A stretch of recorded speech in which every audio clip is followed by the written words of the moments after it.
एक जंगल के पास एक गधा और सियार रहते थे। दोनों में गहरी दोस्ती थी, लेकिन उनके स्वभाव अलग अलग थे। गधा सीधा सादा और भोला था, जबकि सियार चालाक और स्वार्थी। एक दिन सियार ने गधे से कहा, मित्र, मैं तुम्हें एक ऐसी जगह ले चलता हूँ जहाँ बहुत सारी खाने की चीजें मिलेंगी। वहाँ ताजी घास और मीठे फल हैं। गधा खुशी खुशी तैयार हो गया और दोनों जंगल के अंदर चले गए।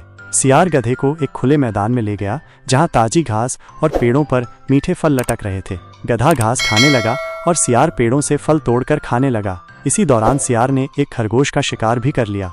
खूब खाने के बाद गधा खुश हो गया और बोला, अब मैं गाना गाऊंगा, मेरी आवाज से ये जंगल गूंज उठेगा। सियार ने घबराकर कहा, नहीं गधे भाई, गाना मत गाओ। अगर जंगल के जानवरों को पता चला तो वे हमें मार भगाएंगे। लेकिन गधा जिद पर अड़ गया और जोर जोर से रेंकने लगा। उसकी आवाज सुनकर पास ही झाड़ियों में छिपा एक शेर जाग गया। शेर वहां आया और गुस्से से गरजते हुए बोला, ये शोर किसने मचाया? सियार अपनी चालाकी दिखाकर तुरंत वहां से भाग गया, लेकिन गधा शेर के सामने खड़ा रह गया। शेर ने गधे पर हमला कर दिया। किसी तरह गधा अपनी जान बचाकर भागा और घायल हालत में सियार के पास पहुंचा। गधा नाराज होकर बोला, तुमने मुझे अकेला क्यों छोड़ दिया? सियार हंसकर बोला, मैंने तो तुम्हें गाने से मना किया था, लेकिन तुमने मेरी बात नहीं मानी। अब तुमने अपनी मूर्खता का नतीजा भुगत लिया।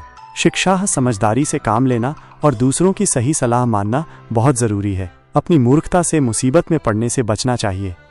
एक जंगल में एक हिरण रहता था जो बहुत आलसी था। वो हमेशा पेड़ों की छांव में आराम करता और दूसरों से कहता, जिंदगी का असली मजा तो आराम में है, काम करने का क्या फायदा। जंगल के बाकी जानवर दिन रात मेहनत करते थे। वे ठंड या बुरे समय के लिए खाना इकट्ठा करते थे, लेकिन हिरण ये सोचकर बेफिक्र रहता कि जंगल में हमेशा घास और पानी रहेगा।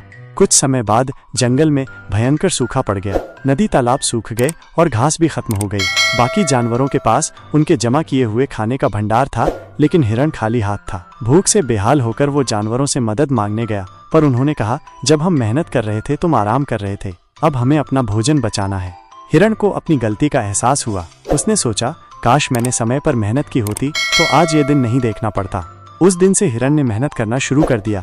सीख, आलस्य से नुकसान होता है। समय पर की गई मेहनत ही बुरे समय में हमारा साथ देती है।